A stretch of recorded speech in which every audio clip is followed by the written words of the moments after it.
말씀과 은혜가 풍성하신 신실하신 하나님 아버지, 지난 일주일 동안 저희를 잘 지켜 보여주셨다가 주님께 약정한 이날 다시 저희는 하나님의 말씀 앞에 나왔습니다. 주님, 참으로 이 말씀을 통해 주께서 저에게 베푸신 은혜와 또 베푸실 은혜와 또 주실 축복들을 저희가 생각할 때 참으로 이 말씀이 얼마나 소중한 것인지, 또 하나님께서 이 말씀을 모든 주의 이름들보다 더 크게 하셨다는 사실을 저희가 잘 알고 있습니다. 주님, 바로 얻고 나오니 아둔한 자들에게 이 하나님의 말씀을 가르치실 때 약속하신 대로 모든 진리 가운데로 우리를 인도해 주셔서 저희가 바르게 깨닫고 바르게 믿고 바르게 실천해서 하나님께서 기뻐하시는 귀하고 아름다운 열매를 많이 맺힐 수 있도록 도와주시기를 이 시간 주 앞에 간절히 간구드립니다.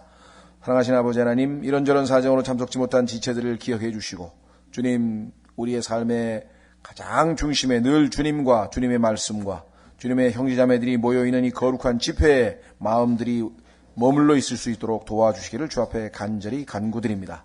부족한 자에게 맡기신 말씀의 사역인 줄 알고 도움을 요청하오니 능하게 하시고 지혜를 더하시고 충만케 하시고 주님의 영께서 온전히 인도하시고 주관하셔서 이 하나님의 말씀의 사역을 온전히 성취해서 하나님 아버지께는 존귀와 영광과 기쁨을 드리고 우리 모두에게는 큰 축복과 유익이 될 수 있도록 도우시기를 간절히 간구하며 이 시간을 온전히 아버지 손에 의탁드립니다. 이 모든 말씀을 우리 주 예수 그리스도 이름으로 기도하옵나이다. 아멘. 예, 프린트물 안 받으신 분들, 저기 윤진원 형제님도 저 뒤에 지난번에 받으신 거 말고 또 하나 있거든요. 받으셨어요? 저 뒤에, 안 받으신 분 또 누구 계셔요?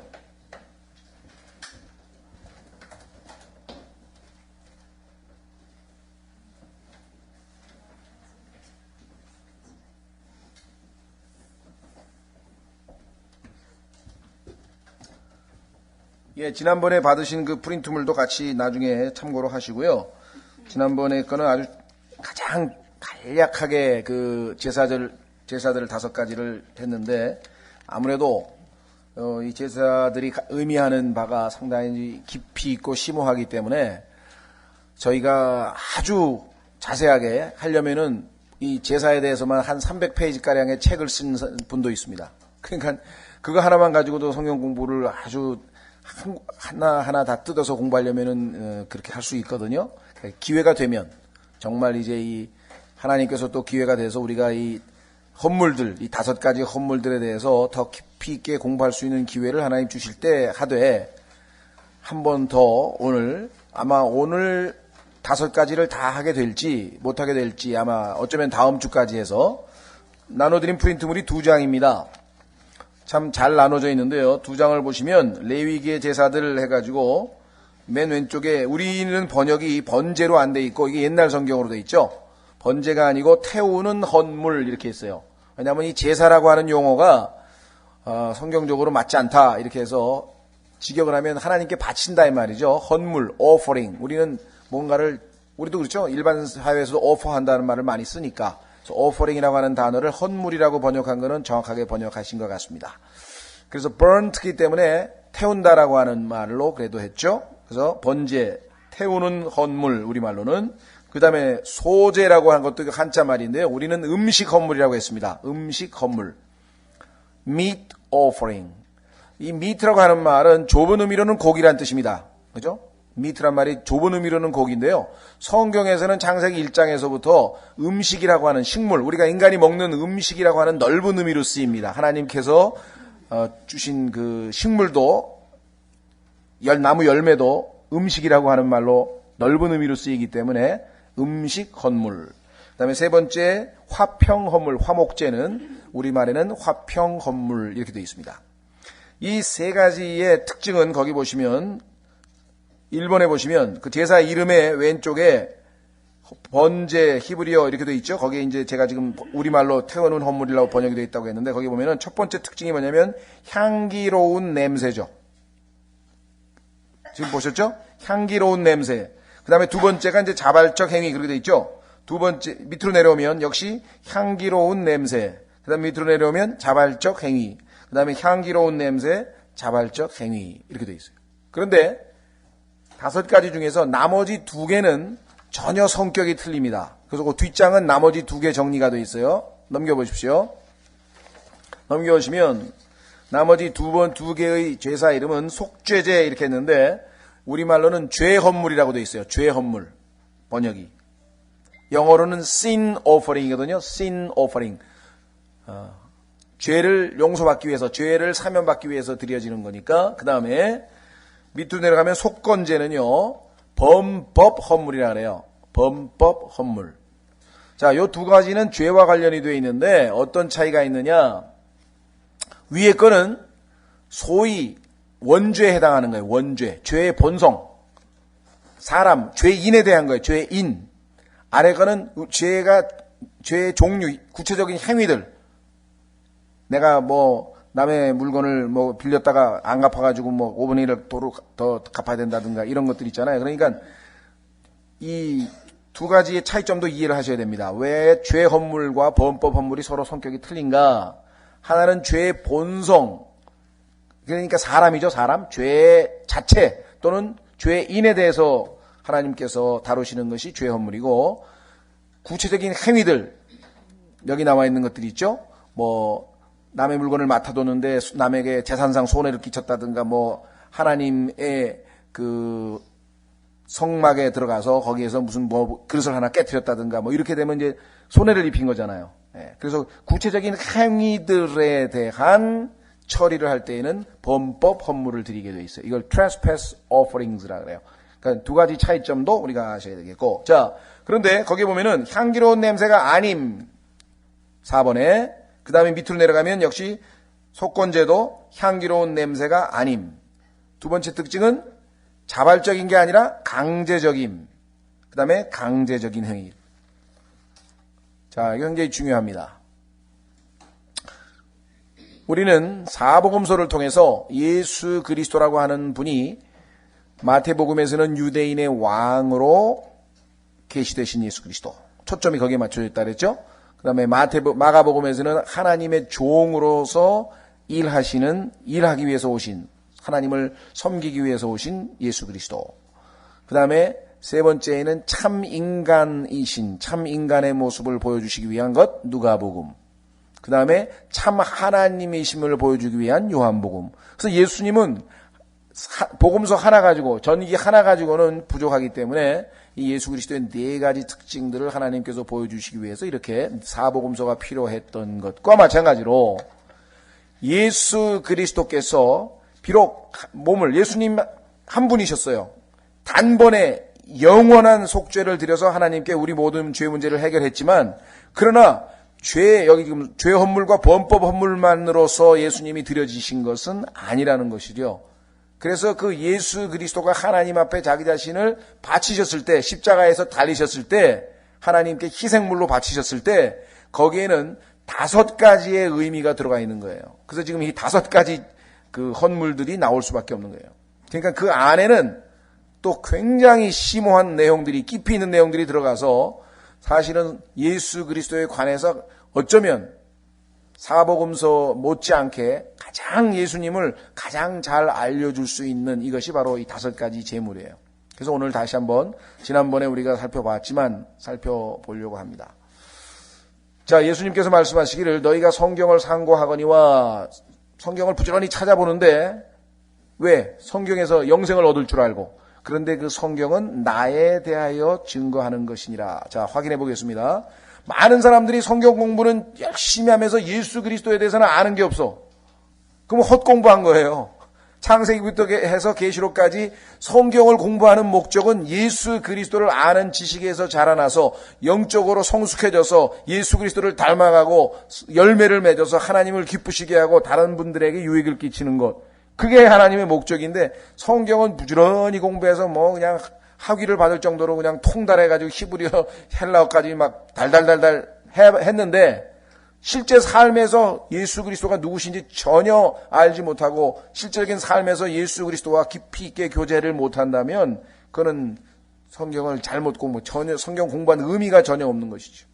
그 결정적인 구절이 바로 요한복음 5장 39절입니다. 한번 확인해 보겠습니다. 요한복음 5장 39절은 성경을 읽으면서 예수 그리스도를 발견하지 못한 채 성경을 읽으면 헛공부한 것이라는 것이죠. 자, 오늘날 얼마나 많은 사람들이, 김용옥이 같은 분 보세요. 그 사람 참 신학대학을 나와가지고 뭐 성경도 그냥 통달을 해가지고 막 잘잘잘잘 꿰는 사람인데 예수님이 누구신지도 몰라요.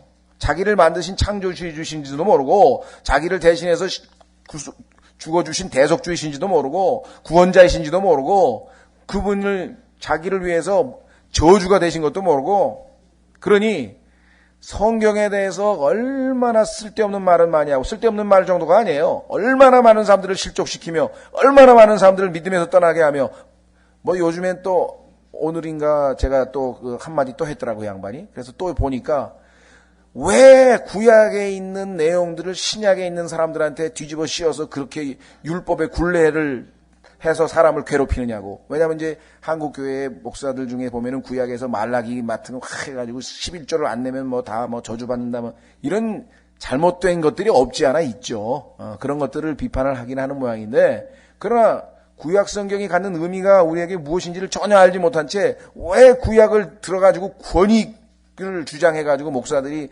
성도들을 뭐 위에서 짓누르느냐 뭐 이런 얘기. 그런 비판을 이제 뭐 하는 것, 그것도 뭐 신학교 교수하고 앉아가지고 다 토론회 하는 걸 갖다가 보면서, 야, 이거 참, 예, 뭐, 어디가 어딘지를 모르고 지금 막 좌충우돌하고 있는데, 그런데 문제는 그 사람이 세상 사람에게는 굉장히 어필을 하는 사람이거든요. 그러니까 마귀가 그런 사람들을 요즘으로 치면 아주 거짓 선지자 중에 한 사람이에요. 거짓 대언자 중에 아주 대표격인 사람이, 아주 그 중에 뭐 20세기 영국의 뭐 버트란드 러셀 같은 사람들. 그 사람은 아예 노골적으로 책 제목이 뭐냐면요. 왜 나는 그리스도인이 아닌가. 책 제목이 Why am I not a Christian이에요. 그러니 얼마나 호기심이 많겠어요, 사람들이. 딱 읽어보니까, 이야, 기독교가 이런 건가? 거기에 중세에 있었던 마녀 사냥 있죠? 가톨릭 교회에서 소위 말하면 마녀 사냥이라는 거 한번 들어보셨을 겁니다. 그러니까 뭐 예수 그리스도 저 동그란 그 떡을 받아 먹을 때 그걸 떨어뜨리면은 뭐 예수님의 몸을 땅에다 떨어뜨렸다 그래가지고 벌 받고 뭐 감옥에 뭐 한 달 갇히고 막. 그러니까 우리가 생각할 때는 기독교가, 그러니까 성경에 나오는 얘기가 아닌 종교화된, 바벨론 종교화된, 큰 음료 바벨론 종교화된 기독교가 잘못된 것들을 뭐 열거를 하고 거기에 비판을 가하고, 그 다음에 또 이제 십자군 사건 또 하고, 그 다음에 뭐, 그러니까 그런 내용들을 쫙 열거해가지고 기독교라고 하는 종교를 비판했는데, 사람들은 그것이 성경하고는 상관이 없는 건데도 불구하고 마치 성경에서 말씀하고 있는 참 믿음 자체가 그런 것인 줄로 오해하게 만들어서 얼마나 많은 사람들을 다 믿음에서 떠나게 하고 배교하고 실족시키는가. 물론 하나님께서는 그러한 것에 말려 들어가서 정말 이 믿음을 떠난 사람들은 사실은 구원받지 못한 사람들이 거의 대부분이었을 것이고, 혹시 구원받은 사람 중에서 너무나 영적으로 아주 분별력이 없어서 미혹이 됐다고 한다면, 정말 하나님께서는 그와 같이 육신적이고 세상적인 그리스도인이 주님의 몸된 교회에 유익이 안 되기 때문에 분리시키기 위해서 다 하나님께서는 손해 안 보시고 다 일은 처리하시지만 옆에서 지켜보기가 참 딱한 경우가 한두 가지가 아닌 것 같습니다. 자, 요한복음 5장 39절입니다. 요한복음 5장 39절 찾으셨습니까? 예. 성경 기록들을 탐구하라. 예수님 명령입니다. 너희가 그것들 안에서 영원한 생명을 얻는 줄로 생각하나니. 사람들은 영원한 생명을 성경에서 얻는데 그 영원한 생명은 사실은 누구예요? 내가 곧 길이요 진리요 생명이니 예수 그리스도시거든요. 예수님이 그것들이 나에 대하여 증언하니라. 그러나 너희는 생명을 얻기 위해 내게 오기를 원치 아니하는도다. 그 성경을 너희가 읽으면 그 성경에 무슨 사상이나 진리나 무슨 지식을 얻는 게 아니라 거기에서 예수 그리스도를, 나를 발견하게 될 것이고, 나를 발견한 자에게, 나를 발견한 자는 뭐예요? 그분을 믿으려고 할 거 아니에요. 그분을 사랑하려고 할 거 아니에요. 그 자에게 영원한 생명을 주시겠다 이 말인데 전혀 엉뚱한. 자, 그래서 우리도 레위기 1차적으로는 여러분도 아시다시피 창세기에서 사람이 타락해서 마지막 성경의 창세기 마지막 구절이 이집트에서의 관이라 그랬죠. Coffin in Egypt. 이집트에서 관, 죽음이란 말이죠. 그것을 출애굽기에서 하나님께서 구속을 시켜주셨잖아요. 예수 그리스도의 유월절 어린 양 피로. 그런데 많은 사람들이 신앙이 거기에서 멈추는 거야. 유월절 어린 양 피로 단번에 속죄를 받아서 나는 하늘나라로 간다. 나는 지옥에 안 간다. 근데 그것은 성경에서는 신앙의 첫 걸음이에요. 아기가 첫 걸음을 이제 뛴 거거든요. 갈 길이 먼 거예요. 갈 길이 먼 거라고 지금. 그 중에서 첫 번째가 뭐냐? 즉 출애굽기는 예수 그리스도의 피를 통한 구속이라고 한다면 세상으로부터 애굽에서 인도돼 끄집어내는 것이 끄집어내는 역사였다고 한다면 이번에 레위기라고 하는 것은 피가 아니고 구속이 아니고 이미 피로 씻음을 받은 자들, 이미 구원을 받은 자들이 그렇죠? 하나님께 어떻게 경배하는 것인가 그 경배하는 것을 가르쳐주는 것이에요. 그러니까 구원받은 사람은 어디로 가 있어요? 하나님 앞에 경배자로 서 있는 것이죠. 그래서 요한복음 4장 24절에 하나님께서 말씀하시기를 뭐라고 말씀하셨습니까? 하나님께서는 영과 진리로 경배하는 자들을 찾고 계신다. 하나님은 영이시니, 그죠? 사람이 영과 진리로 경배. 그러나 이게 이제 오늘날 우리에게 해당되는 것이고, 이 구약 시대에는 출애굽을 해서 6월절 어린 양의 피로 구속을 얻은 백성들이 그 예수님의 피로 거룩하여졌죠. 그 거룩한 삶을 유지하려면 하나님, 거룩하신 하나님께 날마다 나아가서 거룩지 못한 것들을 제해버려야 돼요. 그렇죠? 그 다음에 그 거룩하신 하나님과 동행을 해야 돼. 그래서 레위기는 두 가지라 그랬죠. 하나님께 나아가는 길, 거기가 1장서부터 17장까지고 하나님과 동행하는 거룩한 삶, 그게 나머지 17장에서 27장까지고. 그러니까 사실은 그리스도인들, 거룩하게 된 하나님의 백성에게 있어서 아주 실제적인 책이 된단 말이에요. 자, 그래서 오늘 레위기로 다시 돌아가서 우리가 신앙이 성장하려면 출애굽기에 머물러 있어서 구원으로 만족해서는 안 됩니다. 더 나아가야 돼요. 더 나아가야 됩니다. 오죽 답답하면 히브리서에 너희가 그리스도의 교리의 초보들에서 떠나. 거기에 보니까 회개들 나오고, 그렇죠? 침례들 나오고, 그 구원에 관한 얘기, 기본적인 것들 다 있잖아요. 근데 거기서 머물러 있으면 안 된다 얘기예요. 떠나라면 떠나라. 그죠? 그 떠나서 더 한 단계 영적인 성숙으로 나아가는 첫 번째가 뭐냐? 그래서 하나님께 앞에 나가서 무릎 꿇고 서 있는, 앉아 있는, 엎드려 있는 모습. 자, 한번 확인해 보겠습니다. 자, 레위기로 가겠습니다. 레위기.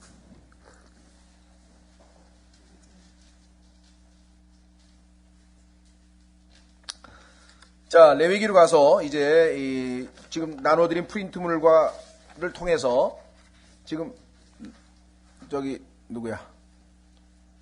천명주 형제님 저 뒤에 하나 프린트 또 그거 말고요. 새거 오늘 또 드린 거. 저 뒤에 있어서 잘 안 보이시는가 보네. 아주 정리가 지난번 거보다도 명료하게 잘 되어 있기 때문에 제가 또 하나 다시 프린트를 해왔습니다. 자, 아까 첫 번째 이 5개, 그래서 참 두 장으로 되어 있다 그랬죠? 처음에 3개는 향기 나는 예물이고, 나머지 2개는 태우는 게 아니에요. 향기가 안 나요. 죽음을, 죄가 있는데 무슨 향기가 나겠어요? 죄와 관련된 제물은 향기가 나질 않습니다. 그 다음에 죄와 관련된 거는 강제적이에요. 그거는 반드시 있어야 돼요. 그러면 구원을 못 받아요. 그렇죠? 그러나 뒤에는 앞에 나와 있는 3가지는 자발적인 것이에요. 구원받은 그리스도인이 기쁨으로 하나님을 섬길 수도 있고 자기 육신대로 마음대로 살 수도 있는 거예요. 그렇죠? 예. 그래서 그 2가지, 3대2, 3가지하고 2가지 차이점이 명백하게 이해가 되셔야 됩니다. 그 다음에 이제 나머지 5가지 하나하나 마태복음과 마가복음의 차이점, 마가복음과 누가복음의 차이점, 그런 것처럼 우리 이거 다 구분을 해야 돼요. 왜 하나님께서는 헌물, 분명히 몸 하나, 예수 그리스도의 몸 하나를 하나님께로 십자가에다 내드렸는데 그게 왜 5가지로 설명이 되냐 이 말이에요. 그만큼 예수 그리스도께서 하신 일들이 다양하고 위대하고 깊이 있기 때문에 한 가지로 설명이 안 되는 거예요. 그 다음에 5가지로만 설명되는 게 아니야. 그 안으로 들어가면 숫소에다가 양에다가 그 다음에 이 비둘기에다가 종류가 다 달라. 그 다음에 음식을 드릴 때도 거기다가 기름을 넣고 유향을 넣고 누룩은 넣으면 안 돼. 소금은 넣어야 돼. 에? 이 모든 것들 차이점. 그 다음에 꿀도 넣어서는 안 돼. 이거 왜 그러냐 이거야, 이게 다. 무슨 의미가 있겠죠? 이런 것들을 그리스도인이 영적으로 성숙해 가는 사람들은 의미를 딱 들으면 맞아. 딱 이해가 되는데 그렇지 않고 출애굽기에 계속 머물러 가지고 옴짝달싹 안 하고 있는 사람은 복잡하게 뭐 그런 걸 생각해. 예수 믿고 하늘나라 가면 됐지. 이렇게 돼버린다 말이야. 그러면 하나님께서 만약에 우리가 예수 믿고 하늘나라 가는 것이 목적이면 뭐하러 이렇게 두껍게 쓴 책을 주셔요. Every word, 한 말씀도 남김없이 우리에게 전부 피가 되고 살이 되고 영적으로 유익이 되고 우리로 하여금 예수 그리스도의 모습이 닮아가는데 필요하기 때문에 이걸 주신 건데. 그렇죠? 우리도 음식 보면은 김치 하나에도 벌써 몇 가지가 들어갑니까 이게. 우리가 생각할 때는 그 김치 뼈대기 배추가 핵심인데 그것만 먹으면 됐지 뭘. 아니에요. 그거 먹으면 무슨 맛으로 먹어요? 양념 들어가야지, 뭐 마늘 들어가야지, 젓국 들어가야지. 그 다음에 또 뭐 설탕도 들어가야 돼 보니까 또 너무 또 매우면 안 되니까 설탕 쳐야지, 뭐 해야지. 얼마나 복잡한 게 많이 들어가냐고 그게. 그렇죠? 예. 하나님께 드리는 그 예물도 보니까 다양한 종류가 들어. 자, 그래서 첫 번째 향기 나는 예물과 자발적인 것과 향기 나지 않는 것과 비자발적이고 강제적인 것, 이 두 가지 차이점을 먼저 아셔야 되고 뒤에 나머지 2개는 죄와 관련된 거기 때문에 그런 것이고 앞에 3가지는 하나님을 만족시키기 위한 것이에요. 자, 우리는 죄인이기 때문에 예수 그리스도 그러면 벌써 딱 뭐예요? 내 죄 때문에 십자가에서 죽으신 분 하고 벌써 뭐부터 생각해요? 죄 헌물. 그죠? 죄인을 위해서 십자가에서 저주받으신 분. 죄 헌물부터 머리에 떠오르는 거야. 예수님이 나의 죄 헌물이 되셨어. 그 다음에 내가 지은 구체적인 행위 하나하나들, 지은 죄들. 그래서 예수님이 나의 범법 헌물이 되셨어. 그러니까 우리에게는 먼저 그부터 떠오르는 거예요. 그런데 사실은 예수님께서 십자가에서 죽으시기 전에 이 땅에서, 그렇죠? 33년 반을 사셨는데 특히 30년이 되면서 공생애를 선포하시고 3년 반 동안에 사신 삶을 보면 어떻게 됩니까? 예수 그리스도의 삶을 보면.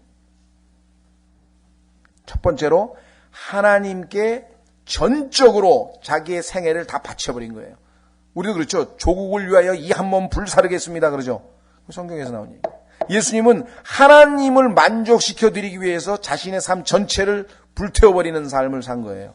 그래서 이게 전체를 하나도 남기지 아니하고 태우는. 그런데 그 어떠한 인간도 하나님만을 위해서 인생을 산 인간은 하나도 없어요. 다 자기 것부터 챙기지. 그렇지 않아요. 그죠? 하나님만을 위해서. 그래서 우리를 대신해서 우리는 누구예요? 하나님 앞에 나아갈 때 우리를 대신해서 예수 그리스도를 헌물로 드려야 되는 거예요. 하나님이 연락하실 수 있는 거지. 그렇죠? 내가 하나님 앞에 나아갔을 때 하나님은 나를 보는 게 아니라 내 안에 계신 예수 그리스도를 하나님께서 받으시는 거죠. 기도할 때도 예수 그리스도께서 나를 중재해서 기도하는 거죠. 그렇죠? 자, 그래서 첫 번째 번제의 성격. 자, 보겠습니다. 우선 성경 구절부터 읽겠습니다. 여기 나눠드린 프린트물에 보면 제사 이름, 그 다음에 두 번째 성경 구절이 써 있죠? 자, 이 번제라고 하는 성경 구절은 어디에 쓰냐면요. 레위기 1장 3절에서 우선 17절까지 먼저 보겠습니다. 자, 읽으실 때 다음번에 그 다음 걸 설명하기 전에 한번 본문을 읽을 테니까 잘 기억해 주십시오. 자, 3절부터 만일 그의 헌물이 소떼의 태우는 희생물이면 그가 흠없는 수컷으로 드리되 자원하는 마음으로 회중의 성막문에서 주 앞에 드릴 것이요.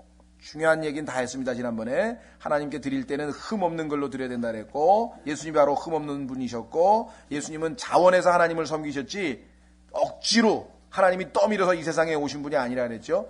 십자가에 가실 때에도 자원해서 내가 내 생명을 내 스스로 내놓느니라 그랬지 하나님이 억지로 떠밀어서 간 게 아니에요. 완전히 자원하신 거죠. 그 다음에 마음으로 회중의 성막문에서 주 앞에 드릴 것이요 그가 번제 헌물의 머리에 안수할지니 그리하면 내가 그를 위하여 그것을 받고 그를 위하여 속죄하리라. 여기서 그를 위하여 그것을 받고 했는데요. 직역을 하면 그를 위하여 그것이 받아들여질 것이요. 사실은 수동태예요. 그러니까 우리말이 수동태를 잘 안 쓰기 때문에 능동으로 했지만 이 세상에서 하나님께서 받아주실 만한 인간은 예수 그리스도 한 분밖에 없어요. 하나님께서 받아주실 만한 분은 하나님의 마음에 흡족해서 어서 오라고 하고 환영하고 받아들일 분은 예수 그리스도 한 분밖에 없으셨다는 거죠.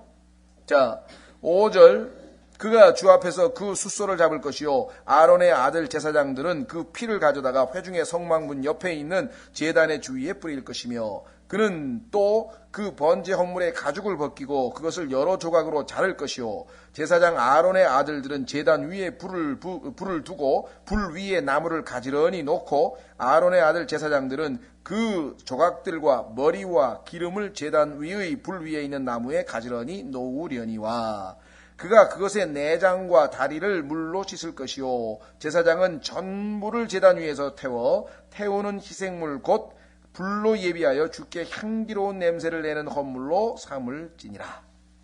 자, 그 다음부터 10절서부터는 이제 조금 쉬겠습니다. 왜냐하면 여기 이제 헌물이 양일 경우 이렇게 나오죠. 그 다음에 쭉 내려가면은 14절에는 헌물이 날짐승일 경우 비슷한 방법으로 태우지만 이제 헌물의 종류가 달라지죠. 자, 그 다음에 6장으로 갑니다. 6장에 가면은 8절서부터 13절까지 이 번제, 다시 말해서 태우는 헌물을 드리는 규례를 설명하고 계셔요.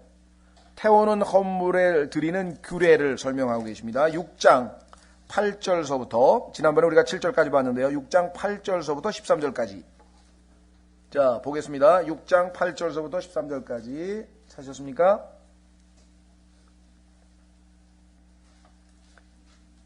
자, 주께서 모세에게 말씀하여 이르시되 아론과 그의 아들들에게 명령하여 말하라. 번제 헌물에 관한 법은, 여긴 또 번제란 말을 썼네. 태우는 헌물. 네, 번제 헌물에 관한 법은 이러하니라. 그것이 번제 헌물인 것은 아침이 이르기까지 밤새도록 제단 위에서 태우기 때문이니, 태우니까 번제 헌물이라 이름이, 제단의 불이 그 안에서 계속해서 타게 할지니라. 꺼지면 안 돼요. 제사장은 아마 의복을 입고, 제사장이 입는 옷이네요. 또 자기 살 위에 아마 반바지를 입고 제단 위에서 불로 태운 번제 헌물의 재를 가져다가 제단 옆에 두고 자기의 의복들을 벗고 다른 의복들을 입고 그 재를 진영 밖에 정결한 곳으로 가져갈 것이요. 굉장히 복잡하죠. 옷을 벗었다 입었다가 예? 그 다음에 12절 제단 위에 있는 불은 그 안에서 계속해서 타게 하여 꺼지지 않게 할지니라. 이게 중요합니다. 하나님을 향한 헌신은 중단되어져서는 안 돼요. 계속 타올라야 돼요. 근데 우리는 어느새 첫사랑이 식어가지고 주님이 첫사랑을 다시 태우라고, 주님은 이 땅에 사시면서 한 번도 하나님을 향한 헌신의 불이 꺼져본 적이 없어요. 항상 타올라.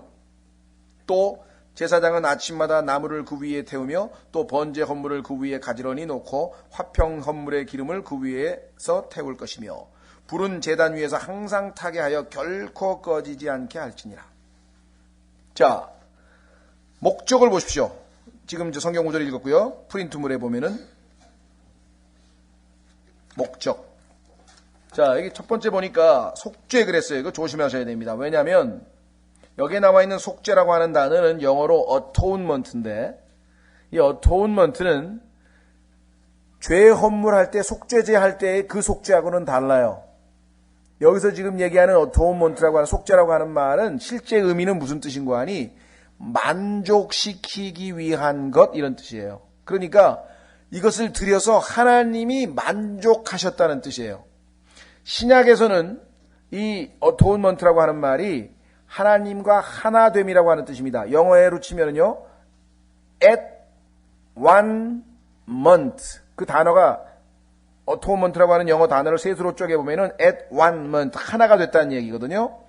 자, 그래서 여기서는 지금 아까 네 번째에 보면은 속죄제라고 아까 돼 있고, 우리 지금 성경에는 죄 헌물이라고 돼 있잖아요. 그 속죄하고 이 속죄하고는 개념이 다른 거예요.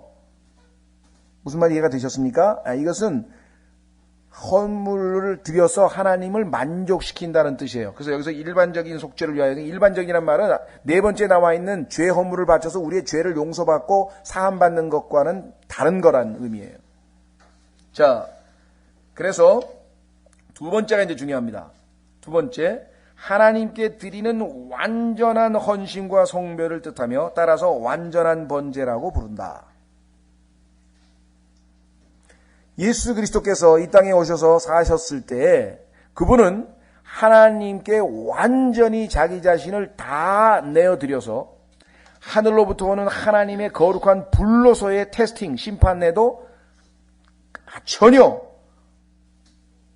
그 불의 시련도 전혀 개의치 아니하고 완전히 자신의 생명과 삶과 모든 것을 하나님께 내어드리신 분이시다. 그렇죠? 자, 오른쪽 보시면 제물의 구성은 뭐냐? 제산의 정도에 따라 흠없는 숫소, 그 다음에 하나님께 드리는 흠없는 순양이나 순염소, 세 번째는 산비둘기 혹은 비둘기 새끼 그랬죠. 가난한 사람과 부자가 그 능력에 따라 이렇게 셋으로 나눠서 냈죠. 그 다음에 오른쪽 보시면 하나님의 몫은 번제단에서 가죽만 남기고 전부 태운다 그랬으니까 전부 다 하나님 몫이에요. 하나님 향기를 맡으시고 하나님이 기분 좋으시라고 하나님 만족시켜드리기 위해서 가죽만 지금 제사장의 몸으로 되어 있고 제사자, 그 바치는 자, 제물을 갖다 바치는 자의 몫은 하나도 없죠. 자, 오른쪽에 예언적 의미를 보십시오. 하나님께 완전히 생명을 바친다는 의미, 누가? 예수 그리스도께서. 예수 그리스도께서 이 땅에 이제 이거는 지금 레위기 아니에요. 그러면 예수님께서 이 땅에 오신 것은 레위가 기록된 지 2000년 이상 지난 다음에 오셨잖아요. 그렇죠?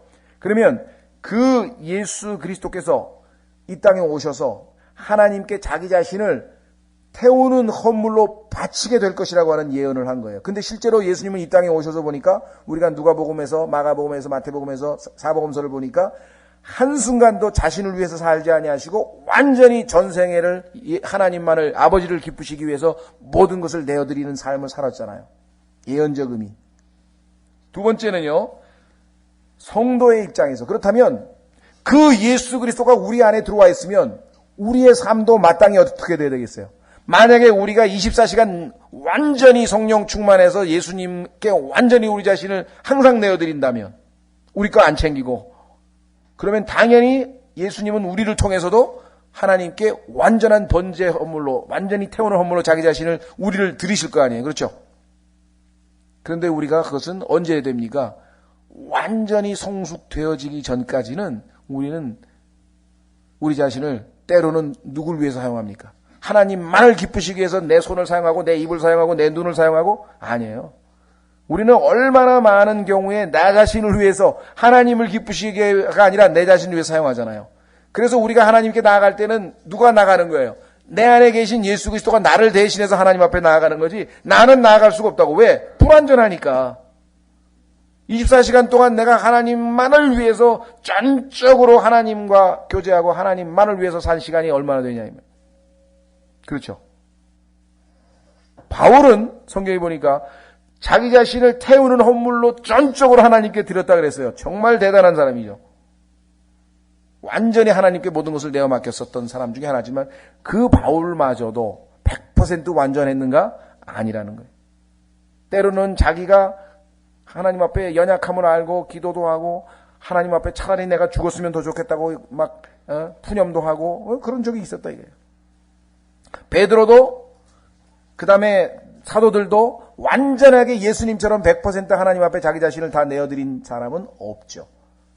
그렇죠? 그래서 예수님이 우리를 대신해서 완전히 태우는 헌물로 하나님 앞에 드리는, 우리가 예수 그리스도를 경배하기 위해, 하나님을 경배하기 위해서 찬송도 부르고 기도도 하고 주일날 와서 우리 자신이 하나님께 우리 자신을 내어드려서 산 희생물로 우리 몸을 드리잖아요. 로마서 12장 1절에 있는 것처럼. 그렇죠? 네. 그러나 우리를 그때 하나님께서는 우리를 대신하여 우리 안에 계신 예수 그리스도를 연락하시는 거지 우리가 지금 현재 이 상태에서는 하나님이 연락이 안 되는 거예요.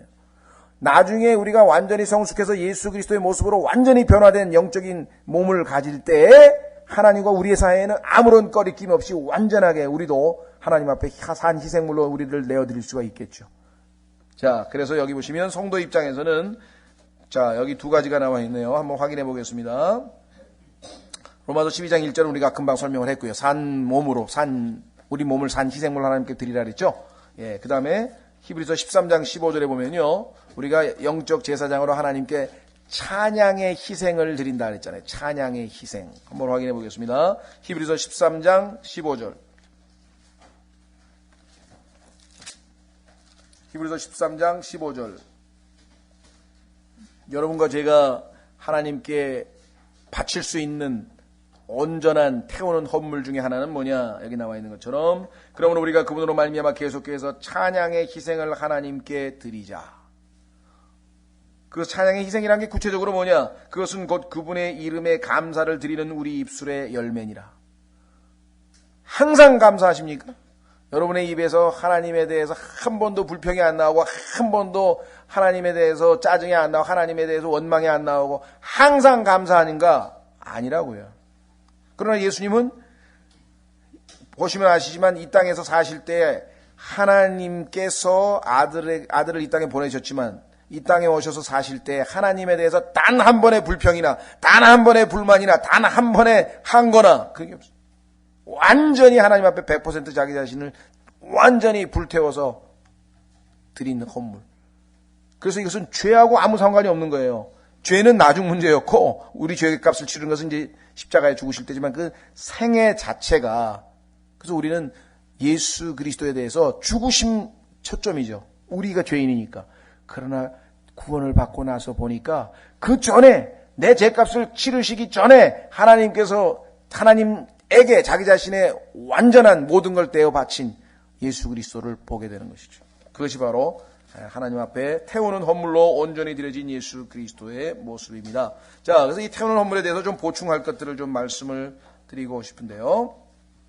말씀드린 것처럼 자기 자신을 완전히 바친 것이기 때문에 죄하고는 아무 상관이 없습니다. 죄하고는 아무 상관이 없는 그러한 헌물이라고 하는 사실을 기억하시고요. 자, 그 다음에 이 헌물은 하나님이 받으시도록 드려진 거예요. 하나님이 accept. 자, 아까 레위기 한번 다시 보십시오. 레위기 1장 4절에 보시면요. 그가 번제 헌물의 머리에 안수할지니 그리하면 내가 그를 위하여 그것을 받고. 자, 헌물을 가져온 사람을 대신해서 받아준단 말이에요. 그렇죠? 그를 위하여 받는다 그랬잖아요. 여기 대속에 우리를 대신해서 예수님이 하나님 앞에 완전한 태우는 헌물로서의 완전한 헌신의 삶을 사신 거야. 그래서 나를 대신해서 나를 하나님이 받으실 수 없으니까 나는 완전하지가 않으니까 예수 그리스도를 대신 받아준다고 하는 놀라운 사실이 여기 기록되어 있죠. 자, 그 다음에 한 가지 또 우리가 짚고 넘어가야 될 것은 두 번째 헌물인 음식 헌물과 비교해 보면 이거는 생명이 있는 짐승들을 갖다가 잡아서 죽여서 바친 거잖아요. 근데 음식 헌물에 보면은 뭡니까? 곡식이잖아요. 곡식, 빵, 고운 가루, 밀가루에서 빵 만들어 가지고 하는 거죠. 그렇죠? 하나는 생명이 있고 하나는 생명이 없죠. 그 차이점을 아시겠죠? 생명은 하나님께 속한 것이에요. 그래서 전적으로 하나님께 바치는 것들은 다 생명이 있는 짐승들만 바치도록 그렇게 돼 있었어요. 그런데 그렇죠? 예. 소재의 경우, 우리 음식 헌물의 경우에는 하나님께 바치는 헌물이기는 하나 하나님께서 그것을 누구에게 주시라고 했냐면 사람들에게 곡식 열매를 사람들에게 먹으라고 하나님께서 창세기 1장 29절에 보면은 그 식물을 나무 열매를 곡식을 우리 먹으라고 주셨잖아요. 그러니까 두 번째 음식 헌물이라고 하는 것은 하나님께 기념불로 한 움큼만 딱 잡아가지고 일단 불태워서 바치고 그 나머지는 다 누구예요? 사람들을. 그러니까 예수 그리스도께서 이 땅에서 사람들을 위해서 자신의 모든 삶을 다 내어주신 삶. 그것이 바로 음식 헌물에 나와 있어요. 그러니까 번제는 하나님께 향한 헌신이라고 한다면 두 번째는 뭐예요? 음식 헌물은 이웃사랑이란 말이에요. 그 성경에 두 가지 계명이 완전히 성취되는 거예요. 예수님 안에서. 내 마음과 내 혼과 내 생각과 내 힘을 다하여 주 내 하나님을 사랑하라. 이것이 태우는 헌물에서 예수님께서 성취하신 계명이에요. 내 이웃을 내 몸과 같이 사랑하라. 그것이 바로 두 번째 음식 헌물에서 예수 그리스도께서 실천하신 덕목이. 자, 두 가지 차이점을 기억하시고요. 또 이제 음식 헌물할 때 좀 설명하겠습니다. 자, 그 다음에 불로 완전히 태워졌다고 얘기를 했죠. 불로 완전히 태워졌다. 한번 확인해 보겠습니다. 마가복음 12장 30절. 마가복음 12장 30절에 보시면 하나님께서 인간에게 원하시는 것, 하나님께서 받아주실 만한 인간의 모습, 그게 뭐냐? 마가복음 12장 30절.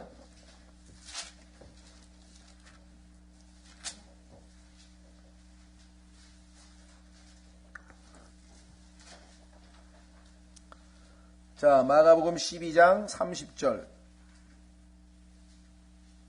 이렇게 되어 있습니다. 너는 내 마음을 다하고, 두 번째, 내 혼을 다하고, 세 번째, 생각을 다하고, 네 번째, 힘을 다하여 주 내 하나님을 사랑하라 하니 이것이 첫째 명령이니라. 자, 보세요. 레위기에 보니까 아까 드리는 그 헌물에 보니까요. 가죽만 남기고 모든 걸 다 태워버렸죠. 그렇죠? 자, 그러면은 성경에 뭐라고 설명이 되냐면 첫 번째는 머리예요. 머리. 예수님은 오직 머릿속으로 하나님 한 분만을 생각하고 사신 거예요. 잡생각이 하나도 없으신 거예요. 완전히, 그래서 그 머리를 완전히 태워서 하나님께 바친 거죠. 머리. 자, 두 번째, 예수님의 그 숫소의 소라든가 그 제물의 기름이에요. 기름. 기름이라고 하는 것은 아시다시피 성령께서 우리 자신을 통제할 때 있는 거잖아요. 그러니까 완전히 성령의 통제함을 받아서 하나님께 자기 자신을 드린 거죠. 세 번째 보면은 정갱이라 그래. 정갱이. 정갱이는 아시다시피 다리라고 해요. 다리. 걷는 거잖아요. 우리가 walk in the spirit. 너희가 성령 안에 살면 성령 안에서 걸을지니라. 이게 지금 갈라디아서 5장에서 지금 우리 요새 공부하고 있는 거예요. 구원을 받으면 성령 안에서 살기는 사는데 다 성령을 따라 성령 안에서 걷느냐? 아니라 이게요. 성령 안에서 살기는 사는데 육신을 따라 걷는 사람이 많다 이게. 그것을 안 된다고, 그래서는 안 된다고 가르치는 것이 갈라디아서라고 지금 우리 공부하고 있잖아요, 요즘에. 그러면 예수 그리스도는 어때요? 성령 안에서 걸으셨잖아요. 그래서 예수님의 다리도 받치는 거예요. 그 다음에 내장. 내장은 어떤 기관입니까? 아까 머리는 생각을 하는 것이고 내장은 마음과 감정이잖아요. 예수님은 자기 자신이 서글퍼서 눈물 한번 흘려보신 적이 없어요. 우리는 기도하다 보면은 어떨 때는 자기가 연민에 빠지는 거야. 그렇죠? 어떨 때는 기도하다가 막 울다가 울 때 보면은 정말 하나님께 너무나 감사해서 하나님을 드높이기 위해서 흘리는 눈물이 아니라 예수님은 그렇게 우셨어요. 예수님이 나사로를 보고 우셨을 때에도 자기 때문에 운 게 아니죠. 나사로를 때문에 운 거잖아요. 그런데 우리는 눈물 흘릴 때 보면은 자기 때문에 운다고. 자기 연민에 빠져서 울고 자기가 억울해서 울고 그렇게 울잖아요. 우리의 감정. 그러나 예수 그리스도께서는 자신의 감정, 내장에 우리 마음속 속에 있는 그 감정이나 느낌이나 마음 그 어느 한 구석도 자기 자신을 위해서 사용하신 적이 없어요.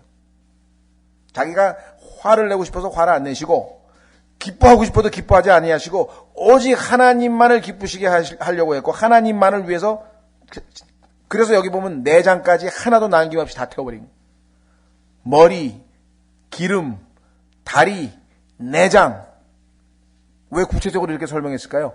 머리끝서부터 발끝까지 예수님은 전체를 다 하나님을 위해서 바쳐버리는 분입니다. 이것이 태우는 헌물이 갖는 의미예요. 확인해 보겠습니다. 누가복음 2장 49절. 누가복음 2장 49절에 보면은 태우는 헌물로서의 예수 그리스도의 모습이 나와 있다. 누가복음 2장 49절.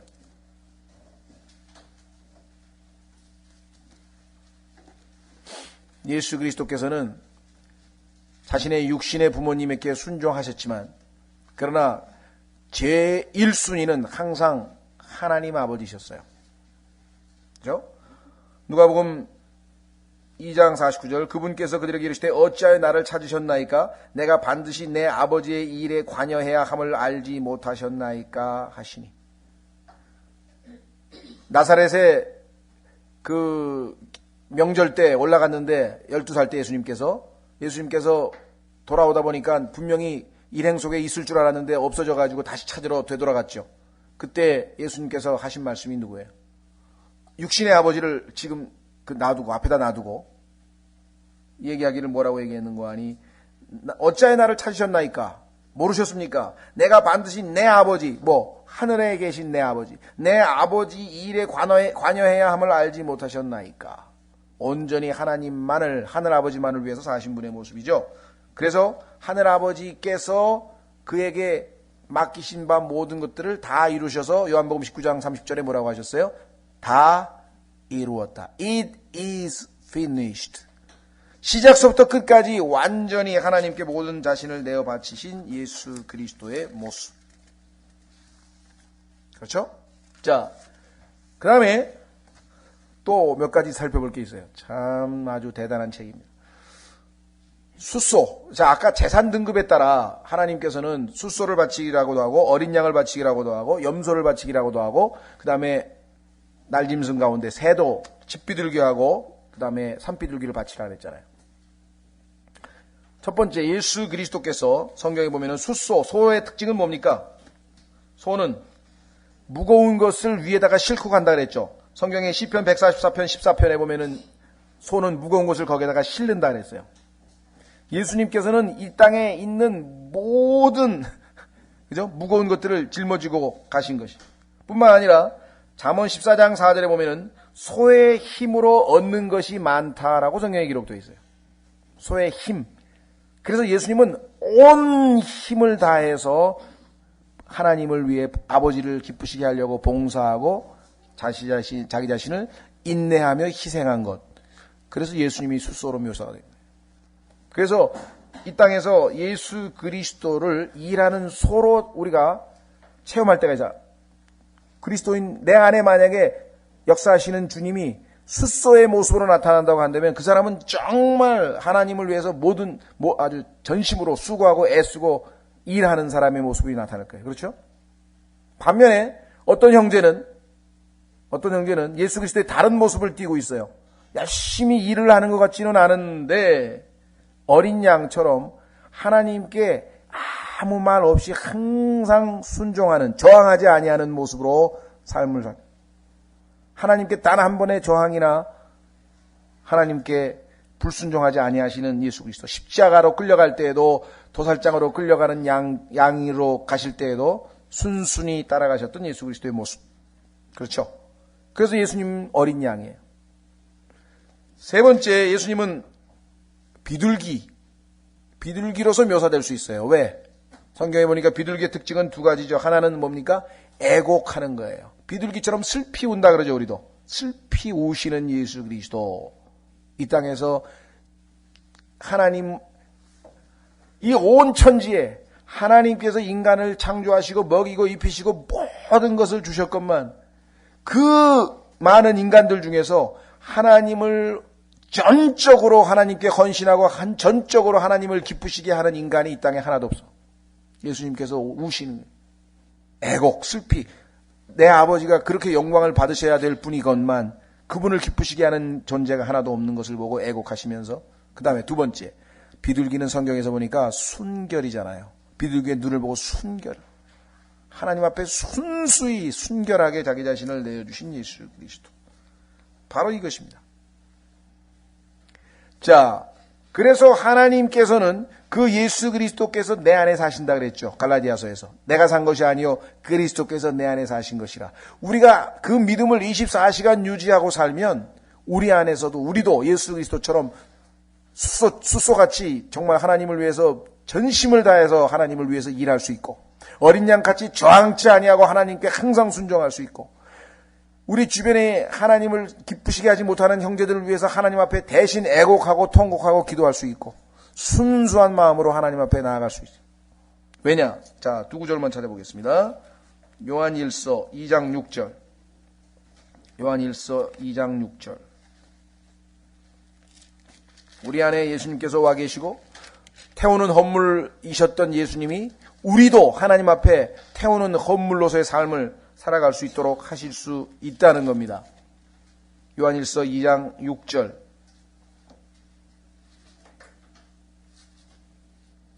자, 요한일서 2장 6절 보십시오.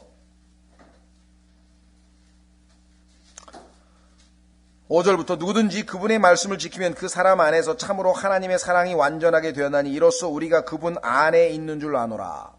자기가 그분 안에 거한다고 말하는 자는, 자, 예수님이 우리 안에 계실 뿐만 아니라 우리가 또 주님 안에 거하죠. 자, 자기가 그분 안에 거한다고 말하는 자는 그분께서 걸은 것 같이 자기도 그렇게 걸어야 할지니라.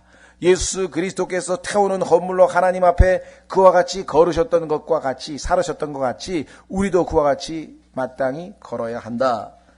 요한일서 4장 17절. 요한일서 4장 17절.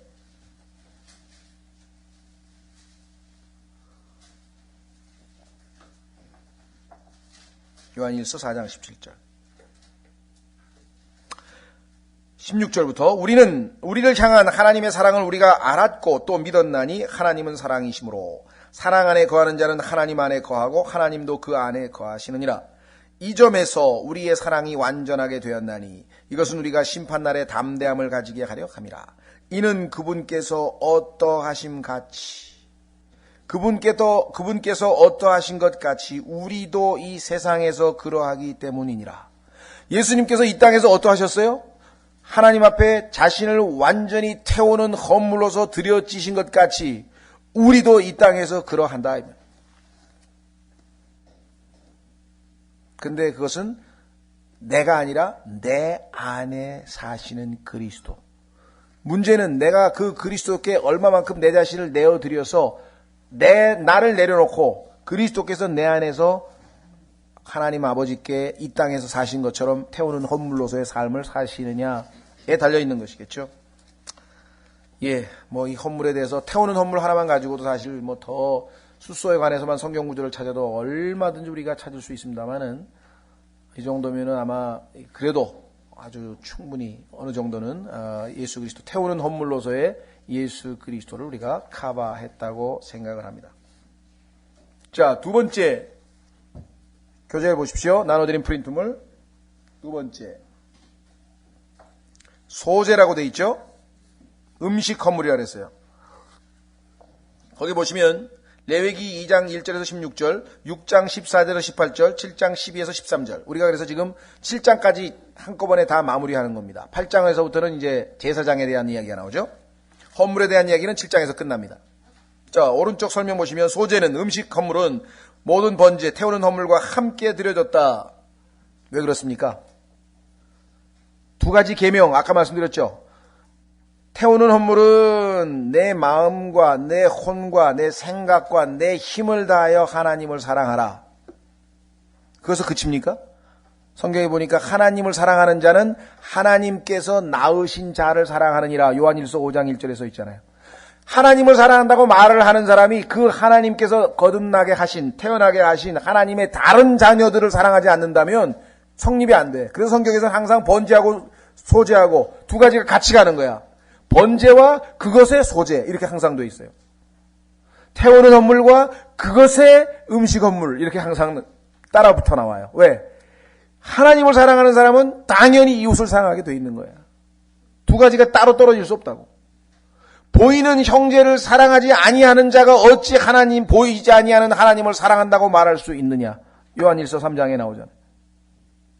말로는 하나님을 사랑한다 그랬는데 눈에 보이는 형제는 미워해. 그러면 넌 지금 말로 성립이 안 돼. 거짓말하고 있는 거다. 하나님을 사랑한 사람은 그 하나님이 낳으신 자, 하나님의 아들들을 사랑하게 되어 있다고. 그렇죠? 이거 보통 일이 아닙니다. 그래 여기 지금 같이 간다. 소제는 모든 번제와 함께 드렸다. 이는 하나님께 드리는 존경과 감사를 의미한다. 자, 여기는 1차적으로 하나님께 드리는 존경과 감사 맞습니다. 그런데 그것이 번제와의 다른 성격을 가지고 있다는 걸 아셔야 돼요. 확인해 보겠습니다. 골로새서 3장. 하나님께 드리는 존경과 감사는 맞기는 한데 무엇을 통해서냐? 다른 이웃들을 사랑함으로써 이루어지는 것이에요. 이거는 하나님께 향하는 게 아니라. 그래서 아까 얘기한 것처럼 생명이 있어요, 없어요? 없죠. 자, 확인해 보겠습니다. 골로새서 3장. 아주 중요합니다. 골로새서 3장 보시면 대인 관계에 대한 이야기가 나와요. 골로새서 3장에 보면은 너희가 그리스도인이라고 하면 너희의 매일매일의 일상생활에서 이러한 삶이 이루어질 것이다. 첫 번째 18절 아내들아, 두 번째 19절 남편들아, 20절 자녀들아, 21절 아버지들아, 22절 종들아. 인간관계에서 어떤 삶이 펼쳐지는가가 나와 있죠. 그런데 밑으로 갑니다. 23절 또 너희가 무슨 일을 하든지 마음을 다해 주께 하듯 하고 사람들에게 하듯 하지 말라. 그렇죠? 그 다음 너희가 상속 유업의 보상을 주께로부터 받을 줄 아나니 너희는 주 그리스도를 섬기느니라. 자, 여기 보면은 분명히 지금 다른 사람들에게 하는 일인데 주님을 섬기는 거라 그랬어요. 그렇죠? 그래서 이웃 사랑하고 하나님 사랑이 붙어 다닌다 그랬잖아요. 음식 헌물이라고 하는 것은 예수 그리스도께서 이 땅에 오셨을 때 태우는 헌물로서의 모습은 전적으로 하나님을 향한 것이라고 한다면, 그 다음에 두 번째는 그 하나님을 기쁘시게 하는 방법의 헌신, 하나님께 자기 자신을 바치는 것과 아울러 두 번째 뭐예요? 이웃사랑이더라. 수직적인 관계가 1차적이지만 그 다음에 수평적으로 이웃사랑이라고 하는 것이 주어져 있다는 거예요. 그래서 내 이웃을 내 몸과 같이 사랑하시라고 하는 그 삶을 예수님은 실제로 이 땅에서 실천해 보이셨어요. 그렇죠? 예수님은 심지어는 어떻게 했습니까? 자기를 십자가에서 매달아 죽이는 자들도 끝까지 사랑하셨잖아요. 자기를 배반한 유다를 끝까지 사랑하시면서 그 유다를 뭐라고 말씀하셨어요? 친구요. 자신을 배반한 유다를 향해서 친구요. 여러분들 그럴 수 있습니까? 나하고 의기가 소통하고 투합하고 뭐가 잘 얘기가 통할 때는 친구지만 나하고 갈라쓰고 의견이 틀리고 싸우고 그럼 친구입니까? 예수님은 유다가 자기를 배신하셨지만 끝까지 그를 사랑하셨어요. 그렇죠? 그래서 친구요.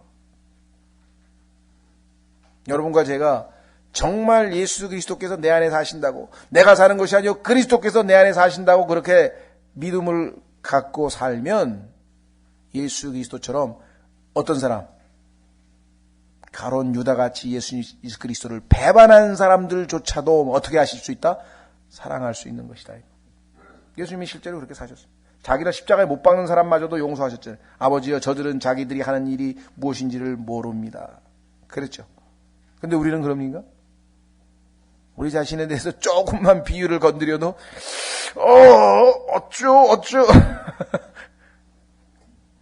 그래서 하나님 앞에 가서 주여 어떻게 하면 좋습니까? 그 정도만 해도 잘하는 거죠. 네가 나한테 그래? 어쭈 하고 그냥 맞받아치는 게 거의 상례고, 그래도 주여 참아야죠 이렇게 나가는 사람은 그나마 좀 나은 거고, 예수님은 그런 게 아니에요. 자기 의지가 아니에요. 완전히 자기 자신을 불태우셨는데, 이번에는 어떻게 불태우셨어요? 누구를 위해서 불태웠어요? 누구를 위해서 희생하셨어요? 이웃들을 위해서, 사람들을 위해서 자기 자신을 희생하신 예수 그리스도. 이것이 바로 두 번째 나와 있는 음식 헌물입니다. 자, 다시 말씀드립니다. 하나님을 향한 것은 예수 그리스도의 태우는 헌물로서의 모습이에요. 전적으로 하나님을 향한 헌신. 그러나 두 번째는 대인간, 사람들. 자, 한 구절만 찾고 쉬겠습니다. 어떻게 할 수가 있는가? 음식 헌물의 내용은 아까 봤지만 뭐였습니까? 곡식이죠. 고운 가루, 그 다음에 빵 만든 거죠. 그 다음에 이삭 찢는 것. 다 뭐예요? 식물이죠, 식물. 자, 창세기 1장 29절로 갑니다. 창세기 1장 29절에 가시면 하나님께서 인간에게 주신 것이 바로 예수 그리스도인 것을 보게 됩니다. 자, 창세기 1장 29절. 하나님께서 이르시되 보라 내가 온 지면 위에 있는 씨 맺는 모든 채소와 속에 씨 맺는 나무의 열매를 가진 모든 나무를 너희에게 주었느니 그것이 너희에게 뭐라고 그랬습니까? 먹을 것이 되리라. 아까 하나님께는 생명이 있는 짐승들을 바쳤고, 이번에 두 번째에는 사람들을 위해서는 생명이 없는 것이죠. 그렇죠? 예. 그러나 이것도 역시 향기로운 냄새가 납니다. 왜? 자기 희생이니까. 자기 자신을 불살랐으니까 하나님께서 보실 때 너무너무 기쁘셨어요. 흠양해.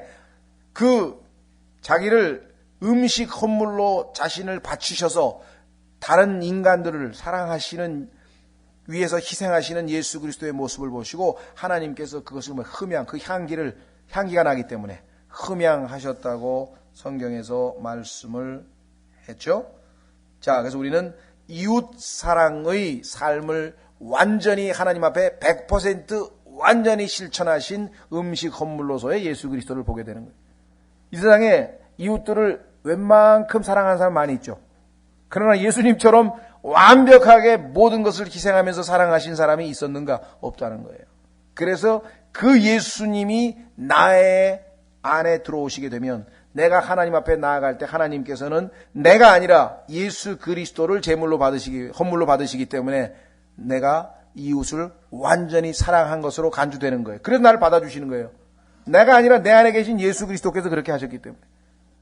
헌신도, 하나님을 향한 헌신도, 이웃을 향한 희생도 전부 다 예수 그리스도께서 성취하신 것이지 그 이외에 그 어떤 인간도 하나님 보시기에 흡족하게 그렇게 성취한 인간은 없었다는 것이죠.